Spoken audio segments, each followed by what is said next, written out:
in the Azab 2015. 1200 miles of solo racing. We're doing pretty well at the moment. As we go, 8.5 knots. Not quite a beat, it's a close match. Sun shining and all in.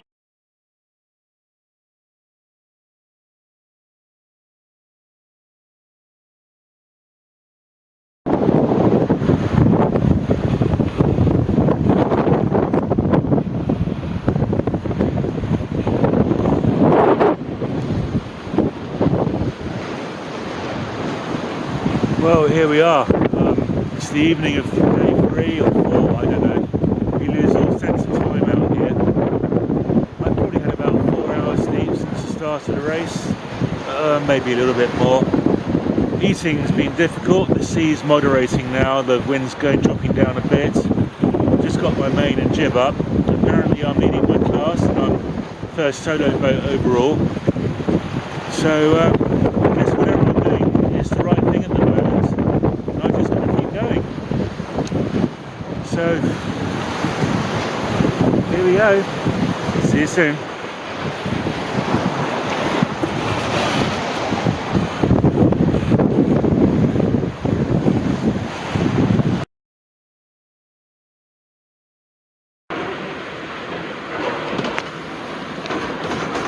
Oh, well, it's my 4th night at sea. I had a couple of hours kip today, so actually I'm feeling pretty good on that. At the moment I've got Rare slightly ahead of me to my east, so we're hunting her down. She's a quicker boat, but I've got a better handicap, and she's got to come to the west to meet me, during which time I expect to catch her up a bit. Here's the routing, what's going on. There's my secret nav notes. Not much else to see in here, but I'll try and get you some more interesting footage tomorrow. Good night.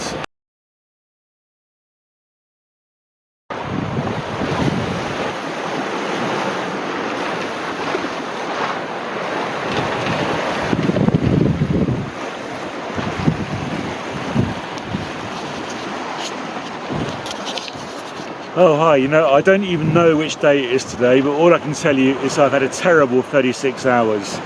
About 36 hours 2 days ago, my rig went soft, so I had to take the mainsail down, investigate what was going on, and it would appear that the tie bars between the spreaders have failed, which basically means that the spreaders can now go forward and the mast can invert and come down.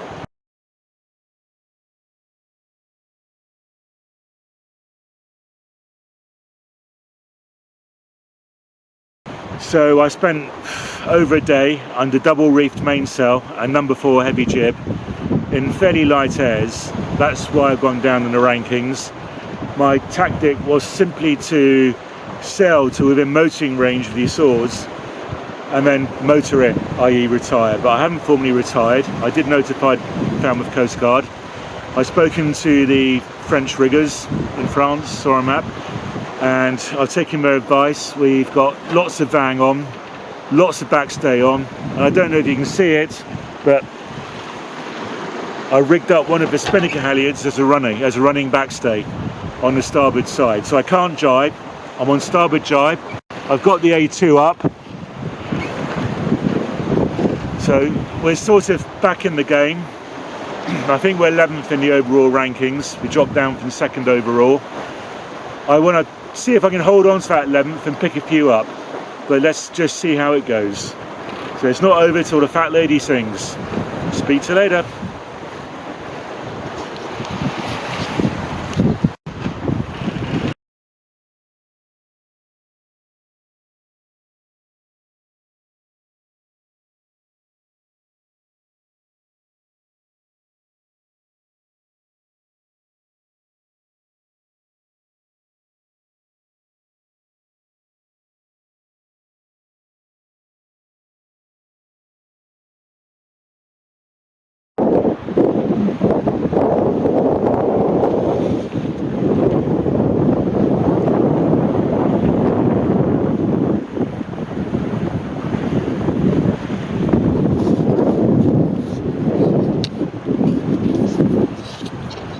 Well, this is landfall. That is Punta Delgada, I think, in the Azores. Well, I hope it's in the Azores. It's taken me 6 days to get here. A few problems along the way, but here we are. So I'm about 30 miles away now from the finish line for the Azores and Back Race, the outward going leg. No idea how I've done with all my problems, but we'll find out tomorrow, I guess. Although there'll still be boats coming in for days yet. So I've got 10 days now to get the boat sorted, get it repaired for the next leg. Bit of unfinished business to do there, I think.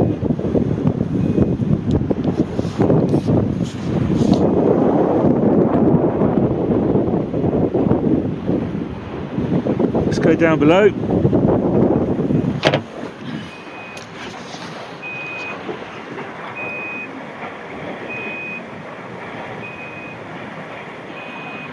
So this is the unsavoury sight of the inside of a racing boat after almost a week at sea.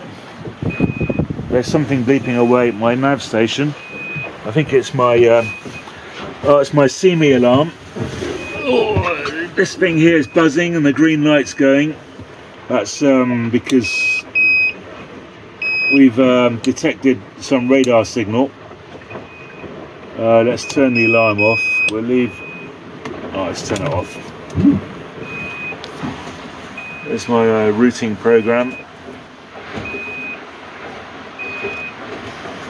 It's my battery monitor, so I'm down to 54%. My VHF radio. Around here I've got a remote VHF radio. Hiding behind there is a speaker for the Iridium sat phone. Handheld walkie-talkie here and a charger. That's my Iridium sat phone. That's how I maintain contact with the outside world. Download grid files and emails.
Day 3 with a turn leg. I think it's day 3, it's 28th. No, it's 25th even, day 2. We broke the bang earlier. Suddenly the block exploded and the Barton boom strut came out. We've done a temporary running repair now. We've got 4 main up, J2. I mean, if I was in the Solent flat water, I'd have the code 0 up, but Here we've got a bit of a swell running. It makes the sail pant a lot, puts a lot of load and stress in the rig. Also the wind is up and down all the time, anywhere between 13 and 20 knots. Anything more than 15 knots is too much for the Code Zero. So I've taken the decision to take it easy and just run with full main and number 2, just to go for more even performance spread. Down below, just about to make some sandwiches, cheese and salami with some butter. There's my food supplies, which I'm tucking into. Otherwise, the boat's the usual sort of race boat mess. There's my cabin, not been getting to use it much. Now here, I don't know if you can see this, but here we are, up here, and all the other boats are down here. And there's a hole in the wind developing here, which is why I've come so far to the west and making my way up now. I'm on the line of this breeze. It will fill in a bit, and the plan is that all the boats to the east of me are going to run out of wind, and I'm going to come up here, drive over in all this breeze, and they're all stuck down here in a hole. At the moment, they're ahead of me. It's deliberate. We'll see.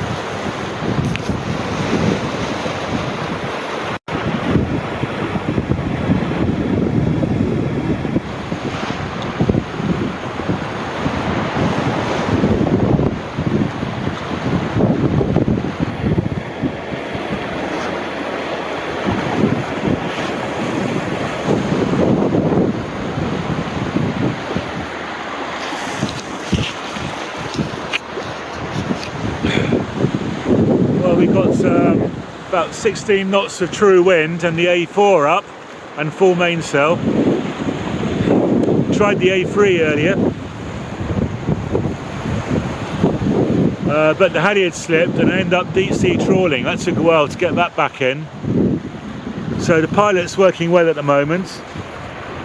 Been having problems with the heading sensors, which throws the true wind off and throws all the calibration out, but I keep resetting it and it works most of the time, so it's not the end of the world. We seem to be climbing up the leaderboard now. My westerly tactic seems to have paid off a bit.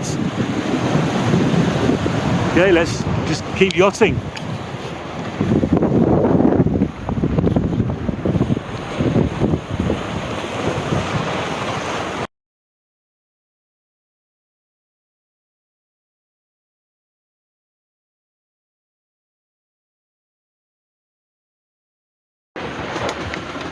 Well, good morning, good afternoon. It's 11:35 on the 28th of June. You're looking at my expedition software here. You can see the Azores down here, which is where the race started. I came up the outside to the north and the west. All the other boats came inside me. You can see all the other the tracks of all the other boats here. When I get the position reports, I can load them into Expedition and it displays all the boats, so I know where they are. Well, I'm here now. About an hour ago I jibed to the east, so now I'm on my final run in to Falmouth, having come all the way up to the west and then to the northeast. Basically I was staying in the stronger wind patterns which are out to the west. A lot of the boats went too far to the east and ran into lighter air. Well, that's my plan anyway. And now these boats down here got lighter air than me. I haven't got much, I've only got about 12 knots of breeze, but I'm doing 7.5 knots. And I've got to get from there to there. So let me just zoom in on the screen a bit.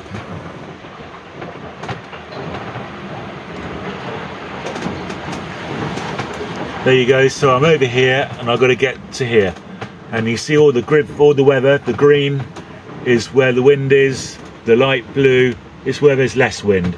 So I'm just on the edge of the wind band up here, and all the other boats to the south of me are in lighter wind. So hopefully that's going to gain me some places. Next to my expedition computer is my Iridium sat phone, which is linked to the computer, and it's on this from which I've been maintaining contact with friends and family via email, the occasional phone call. In the leg up here I had to call Falmouth Coast Guard when my spreaders failed on the rig and I thought I was going to lose the mast.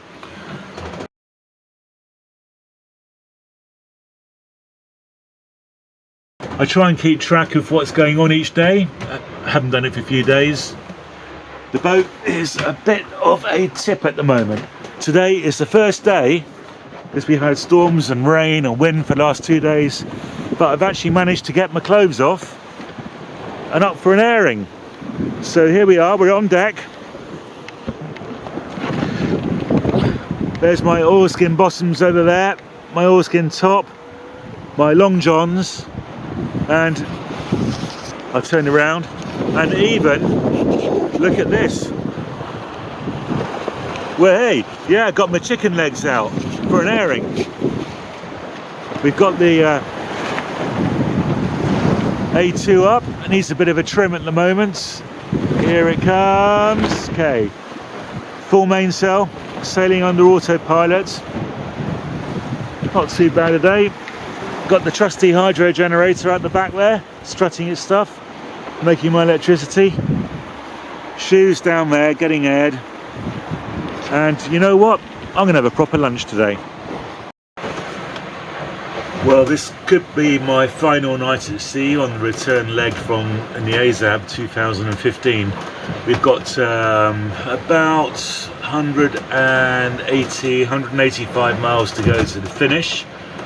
At the moment we've got about 18 to 20 knots of breeze outside on a true wind angle of 110, on a heading of 090, and we're doing a boat speed of about 9 knots. I'm expecting the wind's actually a bit higher than forecast by 4 or 5 knots, so I'm hanging on in there. I should have the jib top up, but I got the J2 tacked out to the tow rail. Boat seems quite balanced, full mainsail up, so I'm watching the wind. If it gets up any more I might have to put the jib top on or put a reef in, but I don't really want to go outside and put a reef in. It's nice and cozy down here with the cabin heating on at the moment. I'm letting the boats and the pilot do all the work. Last position report an hour ago I was up to P4, 4th overall, which I'm pretty pleased with that. It's the drag race now to the finish, so all the leading boats we're all line abreast, and it's well, may the best man win. I'm looking forward to getting into Falmouth and having a beer. I'll stop there for a day and then I'll head further to the east, get the boat home to the Hamble, and be hello world. Well, that's the entrance to Falmouth Harbour over there, about 3 miles away. No wind, there's been no wind all night. It's been like this all the time. In fact, earlier I took both the sails down off the Lizard because there's a tidal swell there and the sails are just getting absolutely destroyed. Slap, slap, slap. Just like the mainsail now, which is really driving me mad. We've been here since yesterday evening, coming up this bay from the Lizard, or Bounce Bay as well. But hopefully we just get a little bit of a breeze just to carry us in to finish this Azab race.